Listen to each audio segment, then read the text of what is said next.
The courthouse hallway smelled like old wood and sadness. Emma Richardson sat on a hard wooden bench outside courtroom 4B, her small legs dangling above the floor, her golden retriever Max's silky fur the only warm thing her trembling hands could find. It was November 15th, 2023, the day that would determine the rest of her childhood. The fluorescent lights hummed overhead, casting a sickly pale glow across her face, making her 8-year-old features look even more fragile and drawn. She wore a white dress her mother had picked out so the judge can see what a good mother I am, Sarah had whispered, but Emma heard the desperation underneath. 2 years, that's how long it had been since her parents first told her they were getting divorced. Emma remembered that day vividly, not because it was shocking, but because it was the beginning of the end of everything she'd known. Her father Robert had sat on one side of the living room couch, her mother Sarah on the other, as far apart as two people could be while occupying the same space. They'd rehearsed their lines like actors, speaking in careful, controlled voices designed not to frighten her. "We still love you very much," they'd both said. "This is not your fault," they'd both added, but children understand subtext. Emma understood that love wasn't enough. Emma understood that she could be loved and still lose everything. Divorce had started civilly. That's what the adults called it, civil. But Emma had watched it transform into something uglier, messier, more vicious than she could have imagined. Her father's lawyer was a tall woman named who specialized in what she called aggressive custody battles. Her mother's lawyer was a younger man named David Torres who seemed perpetually exhausted and underpaid. The two lawyers looked at Emma not as a person, but as a pawn, a piece in a game where winning meant destroying the other side. Robert Richardson was a successful investment banker, tall, handsome, commanding. He made 6 figures, lived in a penthouse, drove a German sports car. He told Emma that he could give her everything. What he meant was money. What he didn't understand was that Emma didn't want more things. She wanted her parents to stop hating each other. He'd recently to Victoria, a woman 15 years younger than him who looked perpetually uncomfortable around Emma. Victoria had suggested that Emma's emotional support dog, Max, was excessive and enabling her to avoid real coping mechanisms. Emma overheard this comment during a pickup, and something inside her had shut down further. Sarah Richardson worked part-time as an architect, not by choice, but because her depression made full-time work impossible. She'd struggled with it since her late 20s, the kind that didn't announce itself dramatically but crept in slowly like fog until you couldn't see your hand in front of your face. She'd been hospitalized once when Emma was 5. Emma barely remembered it, but she remembered the silence that had followed, the way her father had looked at her mother after returning from the hospital, a look that said she was broken. Sarah took medication now, saw a therapist twice a week, and loved her daughter with a fierceness that sometimes frightened Emma. She'd fought hard for custody, but Robert's lawyer had seized upon her mental health history like a shark sensing blood in the water. Unstable, had called her during the last deposition. Prone to emotional episodes, potentially dangerous, the words had wounded Sarah deeply. It was Sarah who'd gotten Max for Emma 6 months ago. Max was a golden retriever, 3 years old, trained specifically as an emotional support animal. He'd been born to recognize anxiety, to sense when his person was about to have a panic attack before they even felt it coming. He had a gift, an almost supernatural ability to know exactly when to press his warm body against Emma's legs, to rest his head on her lap, to stay perfectly still and present without demanding anything in return. Max had become Emma's silent guardian, her non-judgmental companion in a world that suddenly made no sense. But the love Emma had for Max had become weaponized in the divorce proceedings. Robert's lawyer had argued that Max was a crutch, that Sarah was using him to make Emma dependent and scared, to make her afraid to be away from her mother.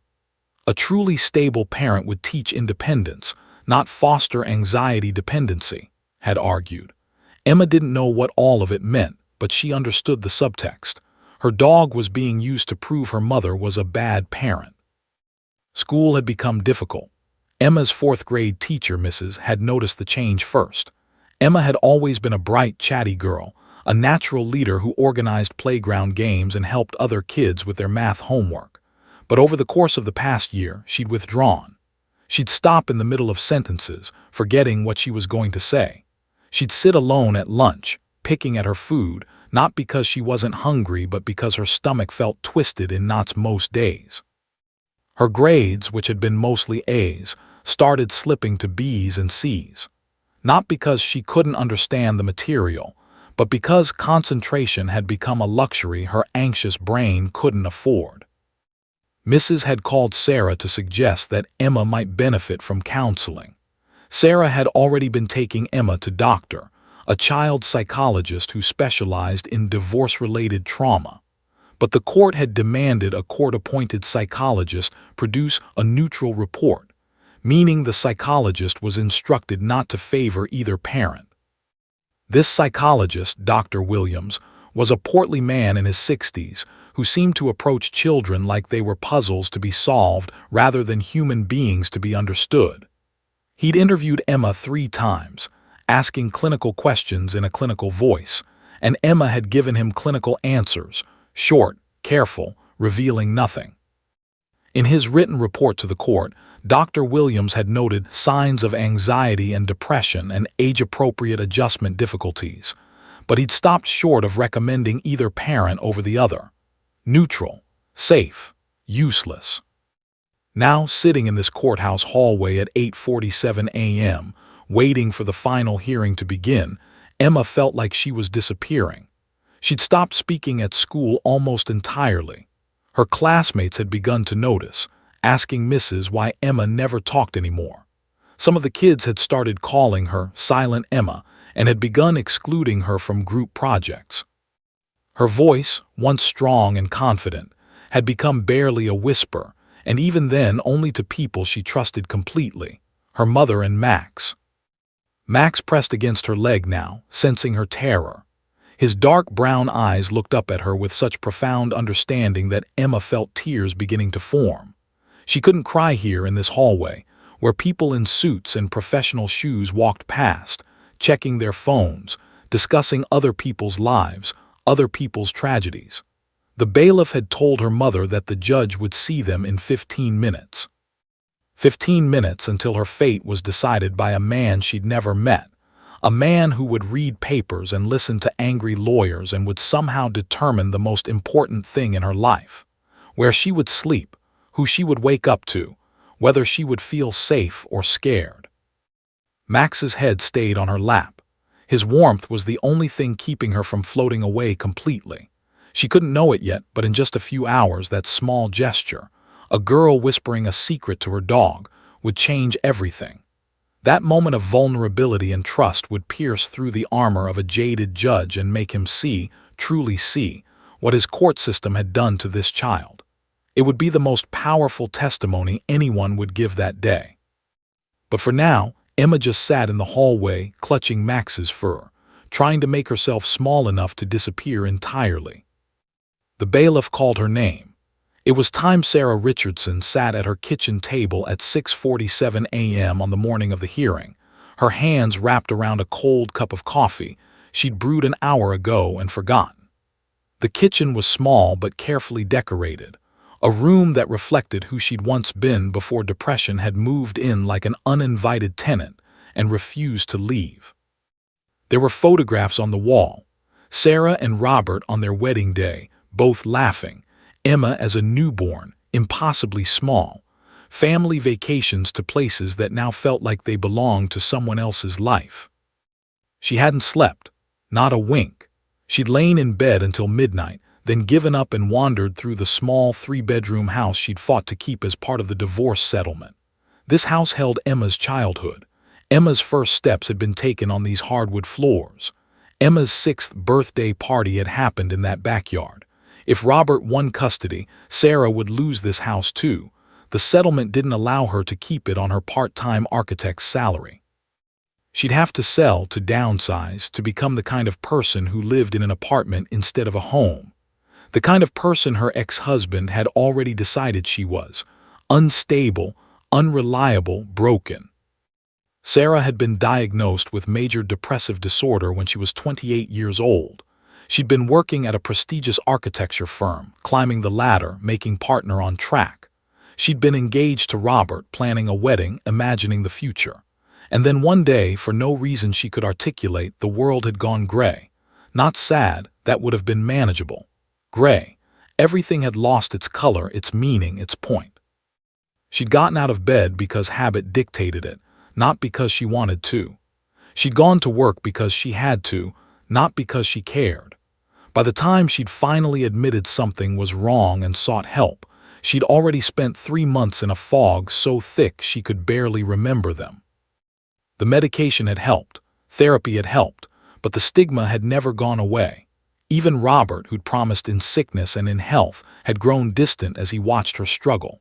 "You need to just get over it," he told her once, in a moment of particular frustration. As if depression were a bad mood, something willpower could conquer. As if her brain weren't literally defective in the way it processed serotonin and dopamine. As if wanting to feel better was enough to make it happen. When Emma was born, Sarah had been terrified. She'd read every article about postpartum depression, every study about how depression could be hereditary. She'd been hypervigilant during those first months, watching herself obsessively for signs that the depression was returning. It had stayed at bay during Emma's infancy. Motherhood had given her a purpose that seemed to temporarily overpower the chemical imbalance in her brain. But when Emma turned 4, the depression had returned like an old enemy, and Sarah had ended up hospitalized for 6 weeks. She remembered the day she'd left the hospital. Robert had picked her up and his face had been unreadable, a mixture of relief and resentment, and something that looked disturbingly like pity. "We need to talk about what this means," he'd said in the car. What it meant was that he'd begun looking at her differently. What it meant was that she could feel his love cooling, like a room gradually losing heat. What it meant was that Emma had spent 6 weeks with her father and a babysitter, and when Sarah came home, her daughter had cried and held her tight, but also seemed somehow different, more cautious, as if she'd learned that the person she loved most could disappear without warning.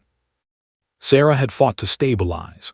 She'd cut back to part-time work at an architecture firm, a decision that cost her tens of thousands of dollars in lost income and career advancement. She'd committed to therapy, to medication, to self-care. She'd been honest with Robert about her struggles, had asked him to be patient, had hoped that time would rebuild what the depression had damaged. But Robert had already made his decision. When Emma was 6, he'd told Sarah he wanted a divorce. The custody battle had begun almost immediately. Robert's lawyer had been ruthless. She'd subpoenaed Sarah's medical records, private, confidential details about Sarah's hospitalizations, her medication, her therapy. In depositions, had asked question after question designed to make Sarah's mental health sound like a disqualifying factor. Have you ever had a crisis where you were unable to care for your daughter? Have you ever missed work due to depression? Have you ever been hospitalized? Each yes was a point against her. Each no but was parsed for implication. Sarah had explained her treatment plan, her stability, her love for her daughter. She'd shown up to every court date on time, presented herself professionally, paid her lawyers their astronomical fees. But she could see it in Judge's face during the preliminary hearings. He believed the narrative that depression made her unstable, dangerous, unfit. He believed it because had written the narrative so carefully, and because society still believed it. That mental illness was a character flaw, a weakness, something a truly strong person could overcome. Robert, meanwhile, had begun constructing his case for custody with the precision of someone buying a house. He documented everything. Times Emma had been sick on his watch and he'd taken her to the doctor, school events he'd attended, gifts he'd bought her. He'd built a picture of the concerned, involved father. What he hadn't built was genuine emotional connection. He'd never sat with Emma through her nightmares about the divorce. He'd never held her while she cried. He'd never asked her what she needed. He'd simply shown up, done the minimum, and let his lawyer argue that he was superior. Then he'd married Victoria. Victoria was 36, childless, and had made her position on Emma clear from day one. She was a package deal with Robert, not part of the package. She'd made comments about Emma being too attached to Sarah, about how Emma needed to toughen up and stop being so sensitive. She'd suggested that Emma's anxiety was psychological, that Sarah was somehow teaching her to be anxious as a way of controlling Robert. And most damaging, she'd persuaded Robert that Max was a problem. "She's using that dog to manipulate you," Victoria had told Robert. "Emotional support animals are just excuses for people who can't handle real life. Emma needs to learn independence, not dependency." Robert had believed her because it aligned with his worldview, that struggle was good, that comfort was weakness, that the best parenting was detached and demanding. He'd told Sarah that Max couldn't come to his house. "Emma needs to learn she can't rely on crutches," he'd announced. But Emma could rely on crutches when those crutches were her mother's love and Max's unconditional presence. When the custody arrangement had been temporarily established, pending the final hearing, Emma had been forced into a schedule: 1 week with Sarah and Max, 1 week with Robert and Victoria, and the constant message that her needs were inconvenient, her emotions were suspect, her mental health struggles were her own fault. Emma had begun deteriorating visibly. Sarah watched her daughter's light dim. She'd watched Emma stop talking, stop smiling, stop being 8 years old and instead become something smaller, more fragile, more broken. She documented it all: the therapy sessions, the school notes, the way Emma would cling to her on Sundays, terrified of the week ahead. Her lawyer had wanted to use all of it as evidence, but Sarah had worried that doing so would somehow be using her daughter's pain as a weapon, and that felt wrong.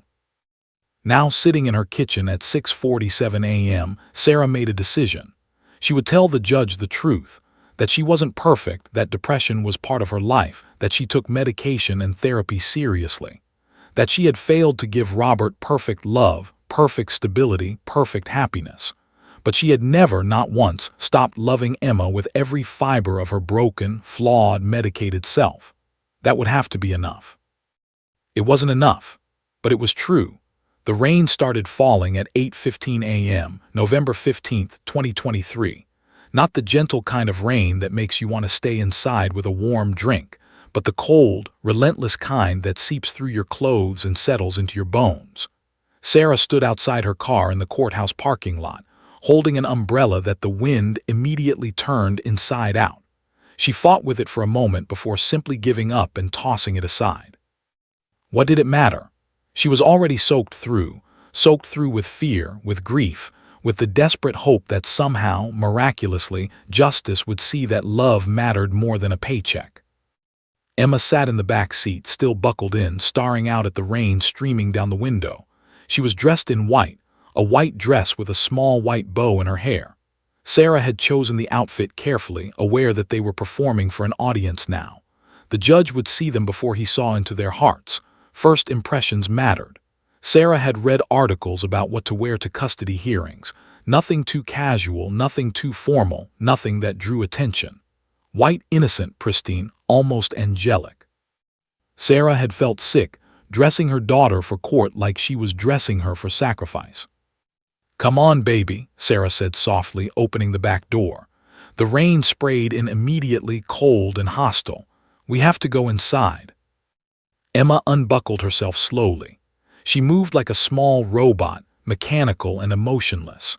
Max, who'd been waiting in the car with them, jumped out immediately and pressed against Emma's legs, offering his presence without demanding anything.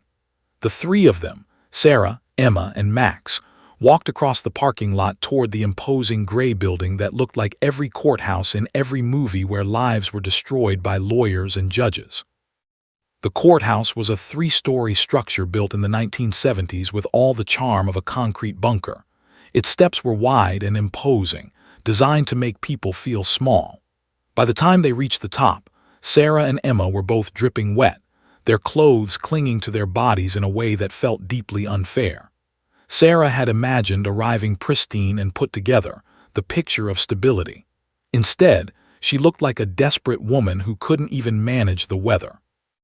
Inside, the hallways were all hard surfaces and echoing footsteps. Other families moved through the corridors, people involved in custody battles, divorces, custody modifications, all of them carrying their own versions of devastation.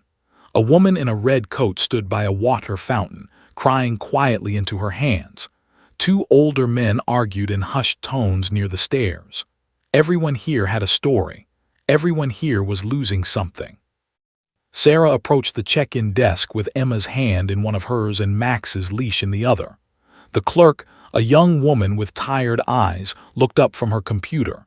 "Hearing for Richardson versus Richardson, courtroom 4B, Sarah said quietly. The clerk typed something, then looked at Max.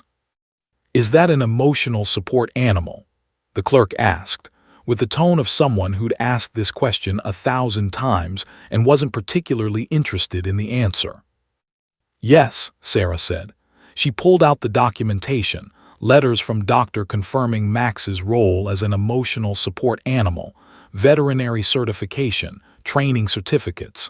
She'd prepared for this moment for weeks, knowing that every detail mattered. "He's registered, certified, and I have written approval from my daughter's therapist." The clerk examined the paperwork with the same enthusiasm one might show while reading a tax return. Finally, she stamped something and handed it back. "Okay, you're good. Courtroom 4B is down the hallway, second door on your right. Your hearing is at 9 a.m. Sarah walked away, her heart thundering in her chest. Emma squeezed her hand so tightly it hurt. They found a bench outside courtroom 4B and sat down to wait. Emma still had not spoken. Not on the drive over, not when Sarah had buckled her into the car, not when they'd walked up the courthouse steps. She'd communicated only through the pressure of her hand and the silent tears that rolled down her face as Sarah had dressed her this morning. The corridor began to fill. Other attorneys arrived, carrying leather briefcases and speaking on their phones in loud, assertive voices. Sarah recognized when she emerged from the stairwell, tall, sharp-featured, dressed in an expensive gray suit that probably cost more than Sarah made in a month. Behind her came Robert. He wore a dark blue suit, his hair perfect, his expression calm and assured. He looked like he was going to a board meeting, not a custody hearing about his own daughter. Then Victoria appeared, and Sarah's stomach clenched. Victoria was beautiful in the way magazine covers are beautiful, symmetrical, polished, intimidating. She wore a white dress very similar to Emma's, which Sarah realized was a calculated move. She was showing that she could provide Emma with an upscale lifestyle. She could give Emma nice things. She could play the role of perfect stepmother while simultaneously making clear that she had no real interest in Emma's inner world. Robert's eyes passed over Sarah, Emma, and Max without acknowledgement. It was as if they were invisible, background noise in the important story of Robert Richardson's life. He spoke quietly too, and they disappeared into the courtroom for a preliminary conference with the judge. Sarah felt Emma's grip on her hand intensify. She turned to see her daughter's face was white, her breathing shallow. Max pressed harder against Emma's legs, having sensed the spike in her anxiety. Sarah wanted to tell her daughter that everything would be okay, that she would protect her, that the judge would see the truth. But she couldn't lie. She didn't know if everything would be okay. She didn't know if the judge would see anything other than the carefully constructed narrative that had woven over the past 6 months. They waited in silence for 37 minutes. Emma didn't play with her phone. Sarah didn't check her email. They simply sat on the hard bench, 3 beings, a woman, a child, and a dog, waiting to discover if love would be enough. When the courtroom doors opened, Judge Harold stepped out. He was older than Sarah had expected, 68, with thick gray hair and a face that had been carved by decades of making decisions that ruin people's lives. His eyes were ice blue and expression neutral. He looked at the 3 of them, Sarah, Emma, Max, and Sarah saw something flicker across his face. It was quick, barely perceptible, but it looked disturbingly like disapproval. "The court will reconvene in 5 minutes, he announced to the hallway. "All parties to report to courtroom 4B. Sarah stood, pulling Emma up with her. Emma's legs seemed to barely support her. Max stood as well, alert and sensing the emotional storm that was about to break. They walked toward the courtroom doors, and Sarah's heart beat so hard she thought it might break through her ribs. This was it. This was the moment that would determine everything. As they passed through the doors, Sarah caught sight of Robert already seated at his table with beside him. He didn't look at them. Victoria sat in the gallery behind him, her perfectly manicured hands folded in her lap. The judge entered from his chambers and took his seat at the bench, his expression remaining impossible to read. "All rise," the bailiff called out. The hearing was beginning. Emma's fate was about to be decided. The bailiff had come to collect Emma from the courtroom gallery. "The judge wants to speak with you privately," he'd said in a neutral tone, as if this were a normal Tuesday and not the day that would determine the trajectory of her entire life. Sarah had squeezed Emma's hand one last time before releasing her. "Just tell the judge the truth," she'd whispered. Emma had nodded, but she didn't know what the truth was anymore. The truth was too complicated. The truth hurt too much. Judge Harold's chambers were nothing like Emma had imagined. She'd expected them to feel important, grand, like a place where serious things happened. Instead, they felt heavy, heavy with dark wood paneling, heavy with leather-bound law books lining the walls, heavy with the weight of decisions that had destroyed lives. The judge's desk was enormous, situated so that anyone sitting across from it would feel small and powerless. Emma understood instinctively that this was by design. The judge sat behind his desk, removing his glasses and rubbing his eyes in a gesture that suggested profound fatigue. He was a large man, thick around the middle, with gray hair and a face that looked like it had forgotten how to smile. Behind him, through the window, Emma could see the rain still falling on the courthouse parking lot. She wondered if her mother was out there, wondering what was happening to her daughter. She wondered if her mother was praying. Emma had never been particularly religious, but she was praying now, praying to anyone or anything that might listen. "Emma," the judge began, his voice gravelly from years of speaking authoritatively, "do you understand why you're here?" Emma tried to nod, but her head felt disconnected from her body. She was becoming very skilled at disconnecting. It was a useful skill. When you weren't fully present, things hurt less. "I'm going to ask you some questions, and I need you to answer me clearly and honestly. Can you do that?" Emma opened her mouth. A sound came out, something between a yes and a whimper. It wasn't a word. It was the sound of a child's throat closing around words that felt too large and dangerous to speak. The judge's expression didn't change, but Emma sensed his impatience. He was a busy man. He had 10 more cases today. He didn't have time for a child who couldn't speak. "Let me be more direct," he said, leaning forward slightly. "Emma, if you had to choose between living with your mother and living with your father, who would you choose?" This was the question. The one question that mattered. The one question that every custody hearing eventually came down to, and Emma couldn't answer it. Not because she didn't know, she did know in her heart, in her bones, in the deepest part of herself. But saying it aloud would betray one parent to benefit the other, and the weight of that betrayal felt like it would crush her. Emma's eyes filled with tears. Her vision blurred. Her chest began to rise and fall rapidly as she felt a panic attack building, the kind that usually only came when she was separated from Max, when she had no one to ground her to the present moment. "Emma," the judge prompted, his tone suggesting disapproval, "I need an answer." Emma opened her mouth again. She tried. She really tried.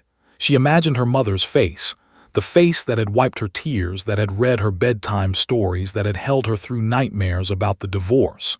She imagined her father's face, handsome and distant, always looking at his phone, never really looking at her. She should have been able to answer. It should have been simple. But 8-year-old children aren't built for simplicity when it comes to choosing between their parents. They're built for love, for connection, for both. Asking a child to choose is asking her to commit a form of murder, to kill the part of her that belongs to one parent in order to save the part that belongs to the other. Emma started, her voice barely audible. "I don't." "Speak up," the judge commanded. "I can't hear you." Emma tried again. "I want." But she couldn't finish. She couldn't say what she wanted. What she wanted was for her parents to love each other again. What she wanted was to go back to before everything broke. What she wanted was to be a normal 8-year-old who didn't have to choose between her two most important people. The judge removed his glasses and rubbed his face again. When he spoke, his tone had shifted to something colder, more clinical. "Emma, I understand this is difficult, but your silence doesn't help me make a fair decision. The court needs to know what you want. If you can't tell me, how can I possibly determine what's best for you?"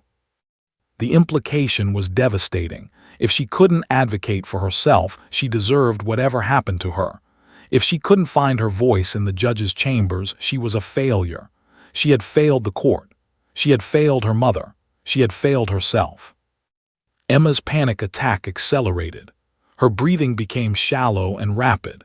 She felt like the walls were closing in, like the wood paneling was pressing against her, like the enormous desk was a barrier between her and safety. She had never been more terrified in her life. "Are you ill?" the judge asked, concerned now, but not in a way that suggested he cared about her. More in the way someone might be concerned about a document getting ruined by spilled coffee. Emma shook her head. She tried to breathe. She couldn't breathe. The air in the chamber seemed too thick, too heavy, too contaminated with judgment and disappointment. She needed Max. She needed her mother. She needed someone to tell her that it was okay that she couldn't speak, that her silence wasn't a failure, that she didn't have to choose. "I think we're done here," the judge said after a few moments of watching her struggle.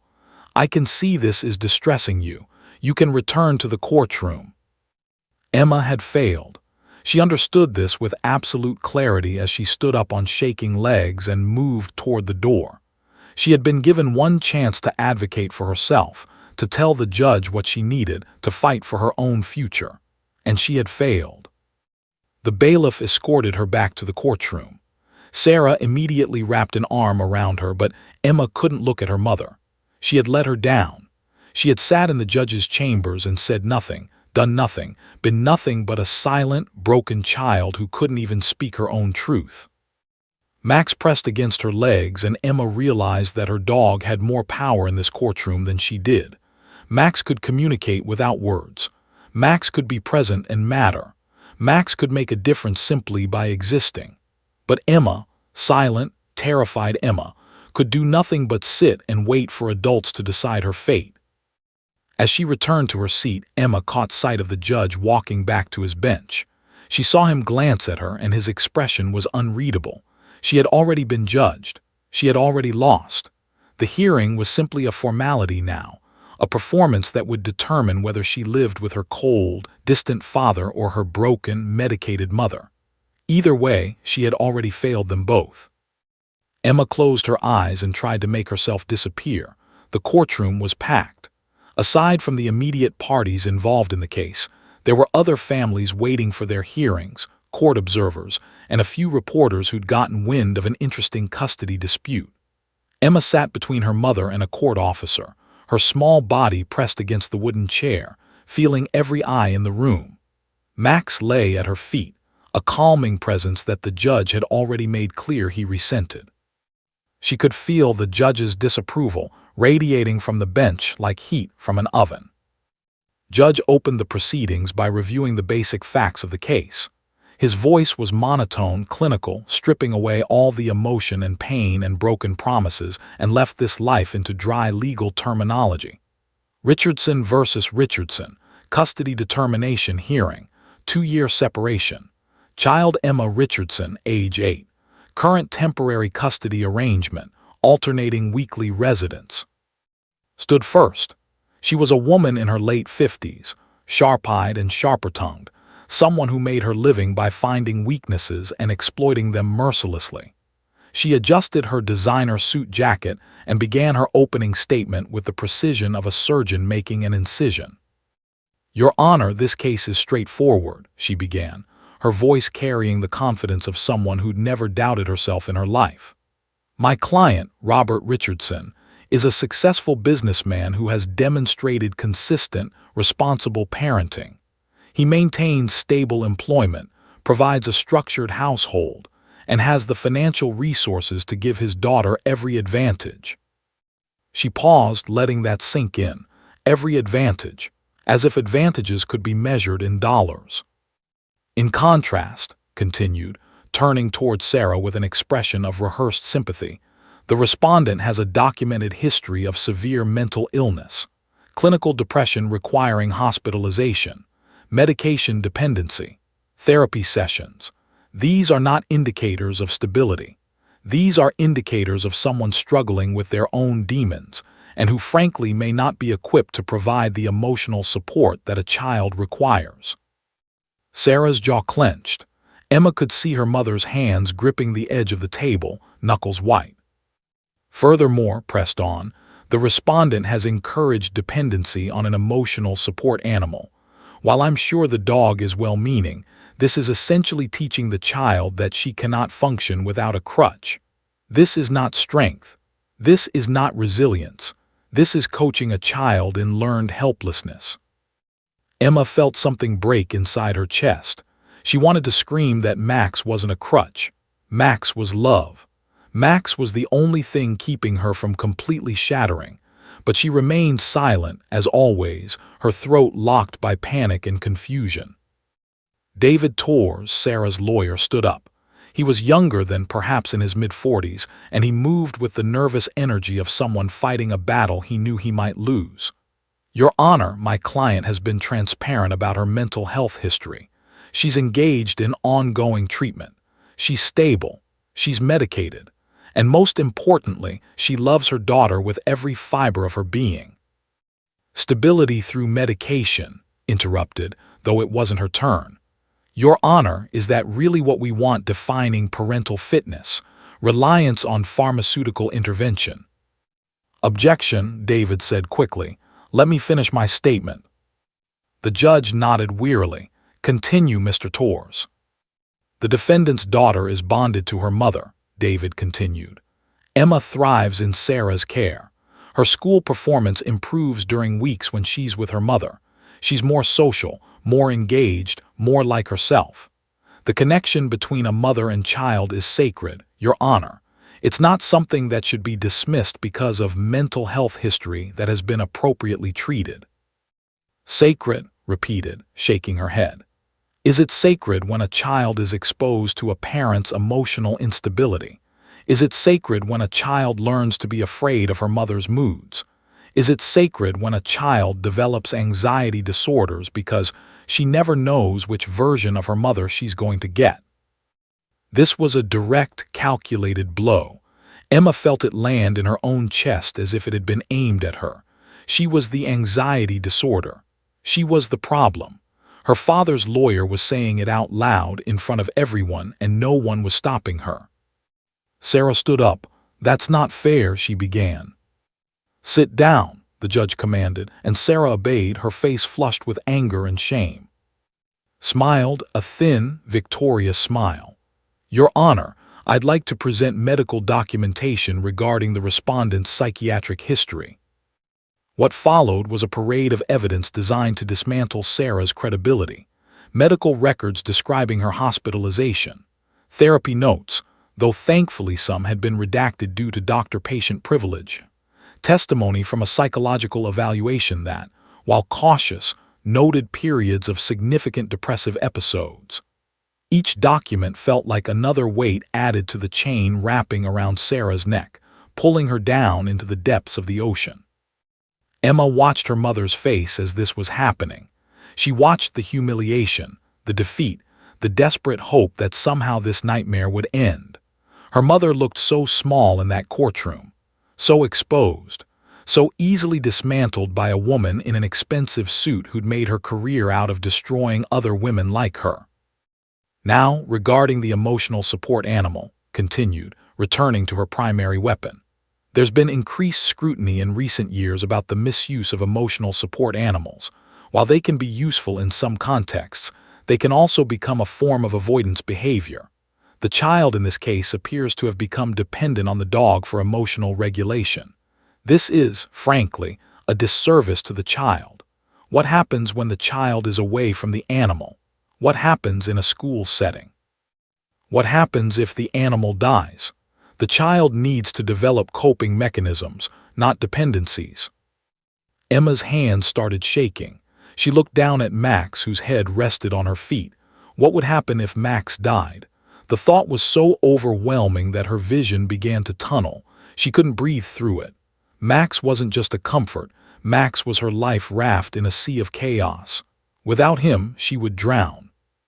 "Your Honor," David interjected, "the emotional support animal has been certified and recommended by the child's therapist. This is not a luxury or a crutch. This is prescribed mental health support." "Prescribed by someone hired by the mother," shot back. "Is it surprising that a therapist employed by the mother would make recommendations that favor the mother?" On and on it went, back and forth, volley after volley. Each exchange felt designed to push Emma further down, to make her more convinced that her mother was unfit, that her father was right, that she was broken and dependent and weak. Then, during one of the arguments about Sarah's mental instability, she made the statement that shattered what was left of Emma. "Your Honor, it is abundantly clear that Ms. Richardson's mental illness makes her an unstable caregiver. The child would benefit from a structured, stable environment with someone who doesn't bring the chaos of psychiatric illness into the home. My client can provide that. He can provide normalcy. He can provide a home where the child isn't worried about her mother's moods or breakdowns." That's when Emma's hands went numb. That's when her vision went dark at the edges. That's when she leaned over toward Max, the only being in this courtroom who had never lied to her, never made her feel like she was a burden, never suggested that she should be ashamed of needing comfort. She whispered something into Max's ear, not words that anyone needed to hear, just a desperate plea to the one creature who had ever truly understood her. "Please don't let them take me away." Max's head rose from her feet and settled gently on her lap, his warm body pressing against hers, his unconditional love asking nothing in return. His eyes found hers, brown, deep, ancient with understanding, and in that moment Emma felt seen in a way she'd never been seen by any adult in that courtroom. The courtroom went quiet. Someone had noticed. Judge Harold had been on the bench for 32 years. He'd presided over thousands of cases. He'd heard countless lies, watched people destroy each other in service of their own needs, witnessed the collateral damage of adult conflict on children who had no choice in the matter. He'd become numb to it, not cruel exactly, but efficiently detached. It was the only way to survive this job. If you felt everything, you'd go mad.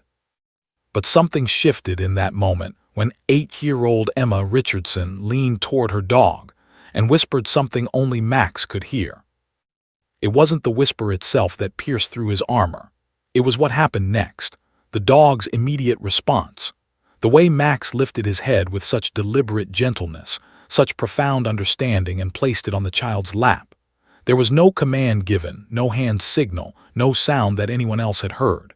The dog simply knew, in the way that only creatures operating on pure intuition and unconditional love can know, that his person was in crisis. Judge's pen froze mid-word. He'd been taking notes, documenting's latest assertion about Sarah's unfitness. The words on the page suddenly looked obscene. He stared at them, then looked up at Emma. That's when he truly saw her. Not as a case number, not as a custody dispute to be resolved efficiently, but as a small, fragile human being who was coming apart at the seams. Her face was white, not just pale, but the specific whiteness of someone who is shutting down, retreating into themselves, disappearing from the room even though her body remained sitting in that chair. And Max held her. That was the part that gutted him. 32 years on the bench, and Judge Harold had never truly understood something so simple and so profound. Unconditional love couldn't be measured in financial assets. It couldn't be argued in a courtroom. It couldn't be defeated by a sharp lawyer and sharp suit. It just was. And it was beautiful and terrible, and exactly what this child needed. The judge's mind flashed to his own granddaughter. She was 9 now, close in age to Emma. He hadn't seen her in 3 months. His daughter had, and the new husband didn't particularly like Harold. His daughter's ex-husband had bitter feelings about Harold's role as a judge, assuming, incorrectly, that it had given his mother preferential treatment in the divorce. The family had fractured in that particular way families do, and Harold had become collateral damage. He received a birthday card once a year. He wasn't invited to holidays. He was being slowly erased from his granddaughter's life by the same kind of legal warfare happening in his own courtroom. What if someone had paid attention to his granddaughter? What if someone had seen her pain and said, "This matters more than your legal arguments"? Judge realized in that moment that he had never actually looked at Emma Richardson until now. He'd looked at the papers about her. He'd looked at the custody arrangement. He'd looked at a small child who'd failed to advocate for herself in his chambers and had concluded that her silence meant she was uncooperative. He'd never looked at her as a person. He'd never asked himself what that silence actually meant. What kind of pain created that kind of silence? Was still talking. Something about psychological dependency and the importance of structure. Her words washed over Judge like water over a stone, present but not penetrating. He barely heard her anymore. His entire attention was focused on the girl and the dog. He watched as Max's eyes stayed locked on Emma's face. Watched as the dog's breathing synchronized with the child's breathing, deliberately slowing, deliberately calming, deliberately communicating. "You are not alone." He watched as Emma's shoulders, which had been tensed up to her ears, gradually lowered as she felt the weight and warmth of her companion. This was not learned helplessness. This was not dependency. This was two beings, one human, one animal, finding safety in each other in a courtroom designed to strip away safety and certainty. Judge remembered why he'd originally become a judge. It hadn't been for the power or the prestige. It had been because he believed in justice. He believed in seeing people, really seeing them and making decisions that would protect them, that would serve the greater good. Somewhere along the way, he'd stopped seeing people and started seeing cases. He'd stopped asking, "What does this person need?" and started asking, "What does the law say?" But the law, he realized now, was not equipped to measure what he was seeing. The law had no metric for the kind of love a dog offers without judgment. The law had no category for a mother's fierce devotion, despite her own struggles. The law had no algorithm for the specific way a child needed her mother. Your Honor was looking at him expectantly. She'd asked him a question and he'd missed it. Judge blinked, returning to the room.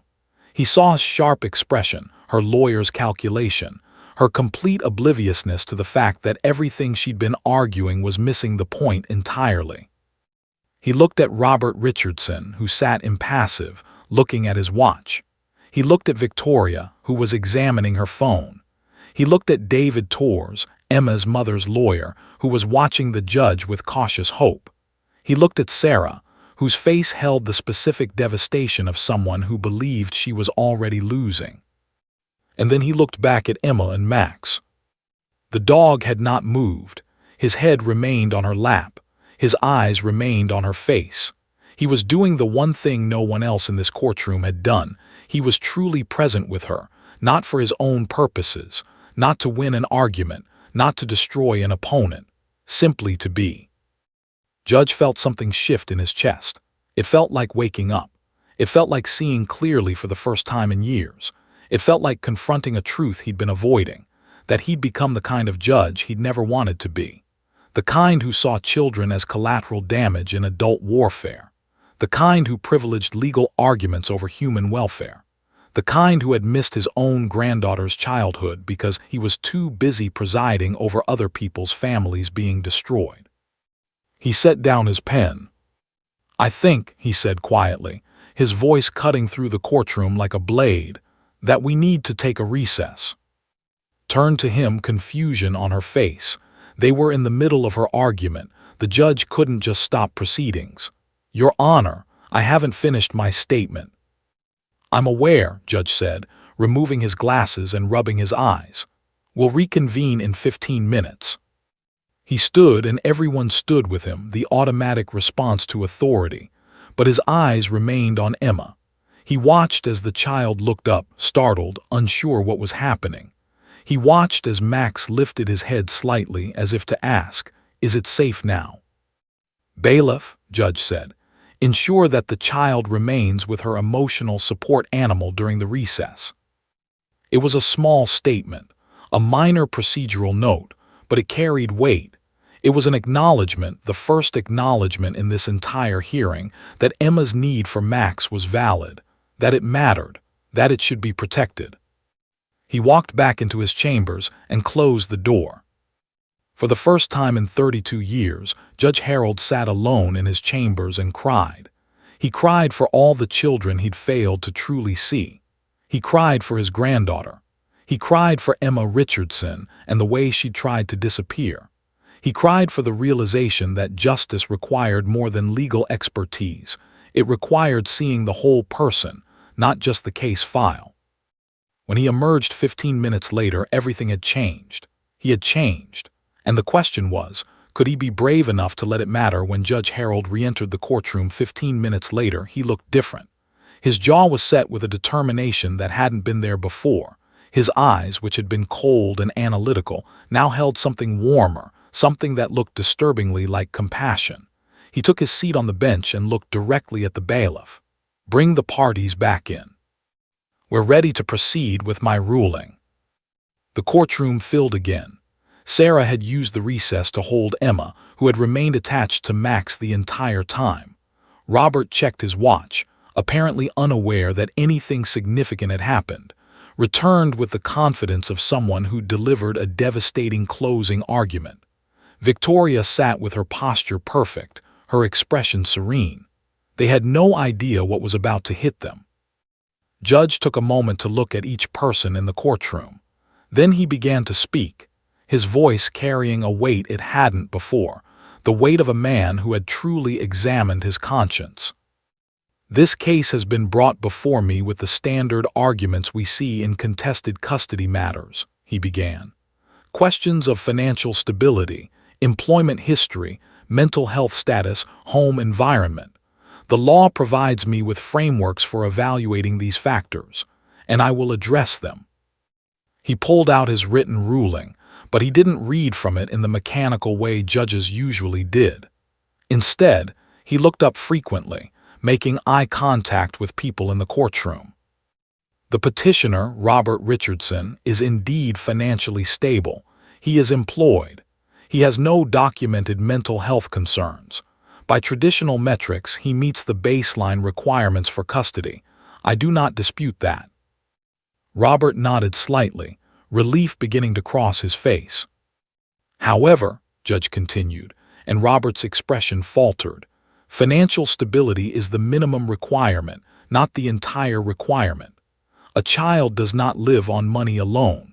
A child lives on love, on presence, on the feeling that they are truly seen and valued by their caregiver. And I have observed nothing in this courtroom today that suggests the petitioner is providing that." His face hardened. The respondent, Sarah Richardson, has been portrayed throughout these proceedings as mentally unstable, unreliable, and unfit. Her treatment for depression, the very fact that she sought help and committed herself to ongoing therapy, has been used as evidence against her. I find this to be a profound injustice. Sarah's eyes filled with tears. "Mental illness is not a character flaw. It is a medical condition. Ms. Richardson has sought treatment. She has been transparent about her condition. She has demonstrated a commitment to managing her health. These are not indicators of unfitness. These are indicators of strength and self-awareness. These are the actions of someone who is serious about providing a safe, healthy environment for her child." The judge paused, letting that sink in. He removed his glasses and looked directly at. "I want to address the arguments made regarding the emotional support animal. Counsel has suggested that Max represents learned helplessness, dependency, and avoidance. I disagree, and I'll explain why." He leaned forward, his voice growing more intense.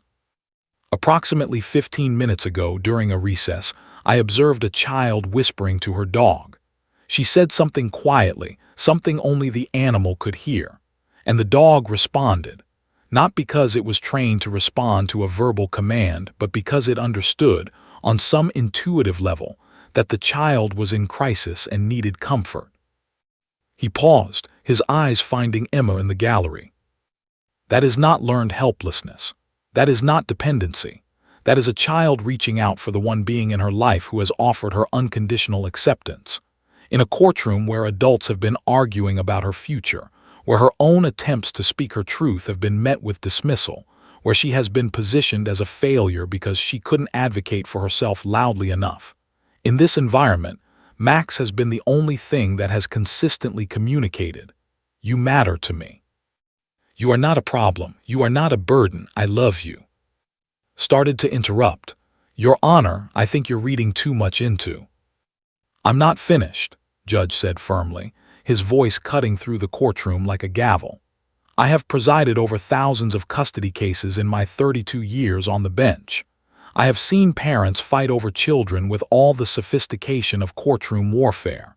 And I have seen those children, the actual human beings at the center of these disputes, slowly disappear under the weight of adult conflict. Today, I witnessed something I should have seen in every single one of those cases. The moment when a child's silence speaks louder than any testimony." He turned to address the full courtroom now, but his words were directed at everyone, the lawyers, the observers, the system itself. This court has failed to truly see the children who come before it. We focus on metrics and stability and financial assets and employment history. We ignore love. We ignore presence. We ignore the specific way a child needs their parent, and we call this justice. He stood, and the courtroom seemed to hold its breath. "It ends today. At least in this courtroom, it ends today." Judge returned his attention to his written ruling, but when he spoke, he was reading from his heart, not from the page. Primary physical custody of Emma Richardson is awarded to Sarah Richardson. This is not a close call. This is not a decision made with hesitation. This is a decision made with full recognition that Emma's depends on the consistent, emotionally available presence of her mother. Robert stood up. "Your Honor, I protest." "Sit down," the judge commanded, and Robert obeyed, though his face was red with rage.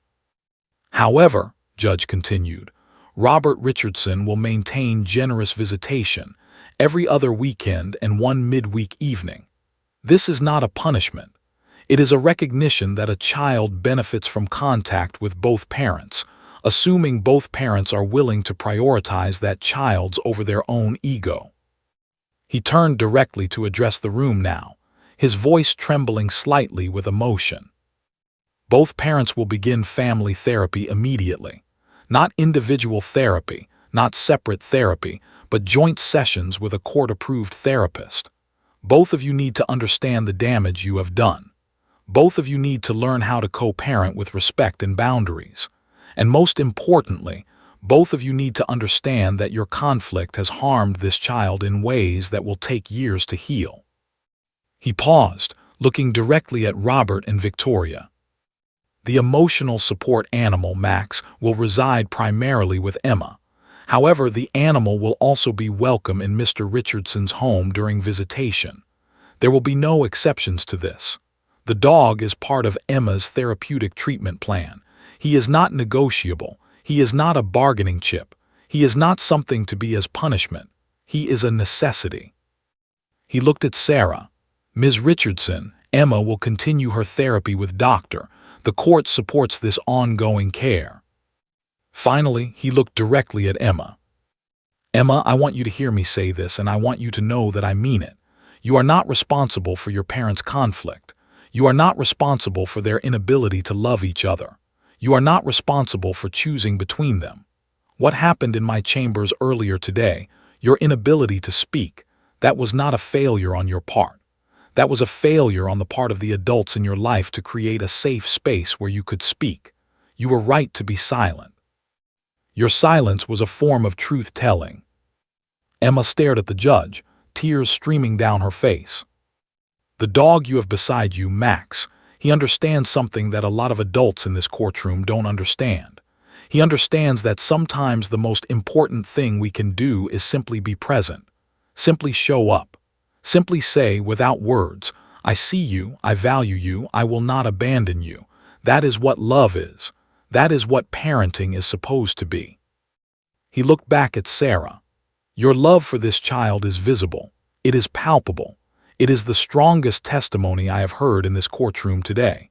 And you should never feel ashamed of it, not because of mental health struggles, not because of financial limitations, not because you sometimes need help from a therapist or medication to manage your own.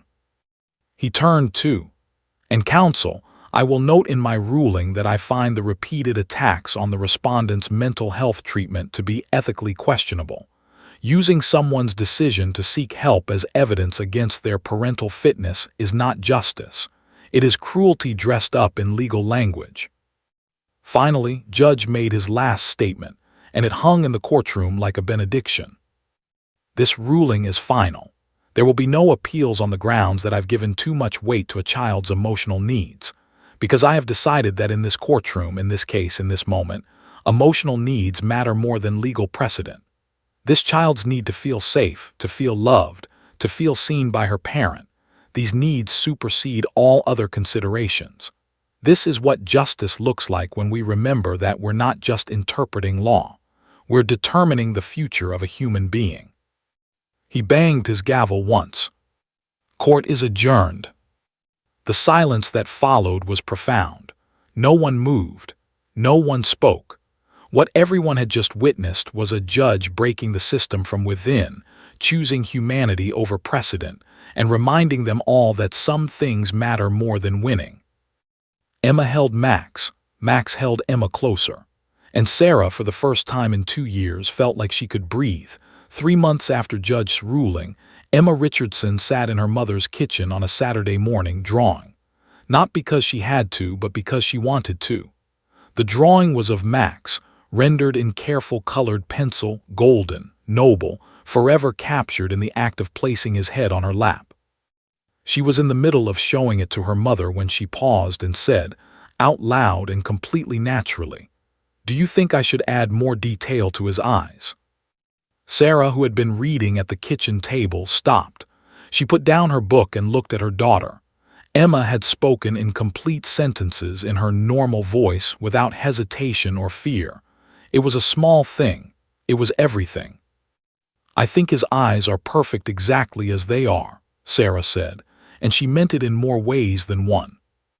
Emma smiled, a real smile, not the fragile, defensive ones that had characterized the past year. Maybe I'll make a series, Max Through the Seasons. What do you think? I think that's brilliant, Sarah said, and she added silently, I think you're brilliant. I think you're healing. I think we're both going to be okay. The changes hadn't happened overnight. The first week after the ruling, Robert had been sullen and resistant. He'd shown up to the first family therapy session angry, as if he'd been forced to attend against his will rather than court-ordered. Dr. Samuel Martinez, the therapist assigned by the court, was experienced enough to recognize this for what it was, wounded pride masquerading as righteousness. I don't understand why I need to be here, Robert had said in that first session, with Victoria sitting beside him and Emma and Sarah on the opposite side of the room. I've done nothing wrong. I was trying to provide my daughter with stability. Dr. Martinez had looked at him calmly. The court and I aren't here to determine who's right or wrong. We're here to determine what's best for Emma. And what's best for Emma is that both her parents understand how their conflict is affecting her. Over the following weeks, something shifted in Robert. Not all at once, but gradually. He began asking Emma about school, about her drawings, about her therapy sessions. He stopped checking his phone during their time together. He noticed that Emma was happier on his weekends when he let her keep Max in his house without comment, and sadder on the weekends when Victoria had previously tried to suggest that the dog needed to stay with Sarah. By the 8th session, Robert had a realization. He admitted it to Dr. Martinez in a private moment. I've been so focused on winning custody that I never actually asked myself what winning would cost. Not to me, to her, to Emma. That was the turning point. Robert and Victoria's relationship didn't survive the therapy process. Victoria, who had never actually wanted a stepchild, found herself increasingly isolated when she realized that Emma was going to be a permanent fixture in Robert's life and his priorities. She ended the relationship 6 weeks after the court ruling, claiming incompatibility. Robert didn't fight it. He was too busy rebuilding his relationship with his daughter. Sarah, in the meantime, had entered a new phase of her own healing. Without the constant stress of the custody battle, her depression, while still present, became more manageable. She continued her medication, continued her therapy, but she also did something she hadn't done in years. She allowed herself to be happy. She decorated her house not as a showcase for the judge, but as a space she actually wanted to live in. She took Emma to museums and movies and parks, not as therapy for the trauma, but just because it was fun. Her work situation improved as well. Her employer, impressed by her stability and consistency, offered her more hours. She still maintained part-time status so she could be present for Emma when she got home from school, but the increase in hours meant a significant increase in income. She no longer had to choose between stability and presence. She had both. School became different for Emma. Mrs., her 4th-grade teacher, noticed the changes first. Emma started raising her hand in class. She rejoined the art club and became the vice president by the end of the year. She made new friends, kids who actually valued her quietness as a listening skill rather than mocking it as a failure. By the end of the school year, Emma had gone from sitting alone at lunch to having a table of friends who actively sought her out. But the most profound change was internal. Emma began to understand, with the help of Doctor, that her silence hadn't been a failure. It had been her wisdom protecting herself from a situation she couldn't control. She learned that asking for help, whether from a therapist, a medication, a dog, or her mother, wasn't weakness. It was survival. It was strength disguised as vulnerability. "You know what I realized," Emma said to Doctor during one of their sessions. "Max couldn't fix my problem. My mom couldn't fix it. The judge couldn't fix it. But they were all there while I was going through it. And that made all the difference." Doctor had smiled. "That's exactly right. Healing isn't about finding a magic cure. It's about being present with pain while it transforms, about having people and animals who remind you that you're not alone." 6 months after the ruling, the courthouse received an unusual letter. It was addressed to Judge Harold, and it was from Sarah Richardson. In it, she expressed gratitude for his ruling, but more importantly, she thanked him for truly seeing Emma. "You reminded my daughter that she has value," Sarah wrote. "You reminded me that my mental health struggles don't disqualify me from being a good mother. You reminded my ex-husband that being a parent means showing up emotionally, not just financially. You changed our family." Judge read the letter in his chambers with tears running down his face. He'd received many thank you notes over his career, but none had moved him the way this one did. Because he understood that Sarah was thanking him not just for the ruling, but for caring enough to look beneath the surface. That same month, Judge's ruling was cited in a Family Law Journal article about the importance of emotional support animals in custody determinations. 3 subsequent custody cases in his district referenced his reasoning about unconditional love and presence. He'd started a quiet revolution: one judge, one ruling, one decision to prioritize the of a child over legal precedent. By the time Emma turned 9, 1 year after the hearing, her life had transformed completely. She had stability with her mother. She had a genuine, present relationship with her father. She had therapy to help process her experiences. She had Max, who never wavered in his devotion. And most importantly, she had learned something that most adults take a lifetime to understand: that admitting you're broken is often the bravest thing you can do, and that healing begins the moment someone chooses to truly see you. On the anniversary of the court hearing, Sarah and Emma took Max to the park. Emma threw a ball for the dog, and he bounded after it with the joy of a creature who'd been loved unconditionally and knew it. Emma ran after him, laughing, a sound that had been absent for so long it sometimes still surprised Sarah when she heard it. "Mom," Emma called back as she chased Max through the autumn leaves, "remember when I couldn't even talk?" "I remember," Sarah said, her voice thick with emotion. "I'm so glad I can talk now," Emma said, "and I'm so glad Max was there when I couldn't." That night after Emma was asleep, Sarah sat at her computer and wrote an email to Judge. She didn't send it. His clerks had made clear that ex parte communications weren't appropriate, but she wrote it anyway for herself. In it, she described what her daughter had said that day in the park. She described Emma's voice, her laughter, her drawings, her friends, her future. She described a child who was no longer disappearing but was instead learning to shine. She described healing. And then she closed the email unsent and saved it as a reminder that sometimes all it takes to change a life is for one person to truly see, to truly care, and to have the courage to let that matter more than winning. Emma slept peacefully in her room, Max curled up on the foot of her bed as he had been every night for the past year. The dog's presence was no longer a crutch. It was simply love, pure, unconditional, asking nothing but to be by her side. And Emma, who had once feared she might disappear entirely, was learning to take up space in the world. She was learning to speak. She was learning to trust. She was learning that sometimes whispers to a dog in a courthouse are the beginning of a new story. A story of healing, a story of love, a story of becoming whole. Max's breathing synchronized with hers, and together they slept the sleep of those who have been truly seen and fiercely protected. And in the morning, Emma would wake up and live her life, not despite her brokenness, but because she'd learned to build something beautiful from the pieces.